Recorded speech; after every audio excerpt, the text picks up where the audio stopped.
વાગરા તાલુકાના સારણ ગામે થયેલી મોટી ચોરીનો ભેદ ઉકેલવામાં પોલીસને મોટી સફળતા પ્રાપ્ત થઈ છે. પોલીસે દાહોદની કુખ્યાત ચોર ટોળકીના 2 સભ્યો અને ચોરીનું સોનું ખરીદનાર એક સોનીને ઝડપી પાડ્યો છે.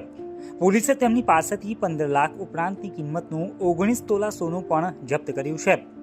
સમગ્ર બનાવ અંગે વિગતે વાત કરીએ તો ગત તારીખ 3 જુલાઈ 2025ના રોજ રાત્રિના સમયે ચોરોએ વાગરા તાલુકાના સારણ ગામે એક મકાનમાંથી 30 લાખથી વધુની મત્તાની ચોરી કરી હતી. આ ઘટના બાદ પોલીસે તપાસ શરૂ કરી હતી. ટેકનિકલ સર્વેલન્સ અને બાતમીદારોની મદદથી પોલીસે દાહોદના મુખ્ય આરોપી વિજય દીપાભાઈ પલાસને ઝડપી લીધો હતો. તેની પૂછપરછ દરમિયાન તેણે અન્ય સાગરીતો અને ચોરીનું સોનું વેચ્યું હોવાની કબૂલાત કરી હતી. ત્યારબાદ પોલીસે ચોરીનું સોનું ખરીદનાર અનિલ કુમાર અમૃતલાલ સોની અને નિકેશ જવસિંહ પલાસને પણ ઝડપી પાડ્યા હતા. સોનીએ જણાવ્યું હતું કે તેણે ચોરીના દાગીના ઓગાળીને 190 ગ્રામ સોનાની લગડી બનાવી હતી. પોલીસે હાલ 3 આરોપીઓ વિરુદ્ધ કાયદેસરની કાર્યવાહી હાથ ધરી છે.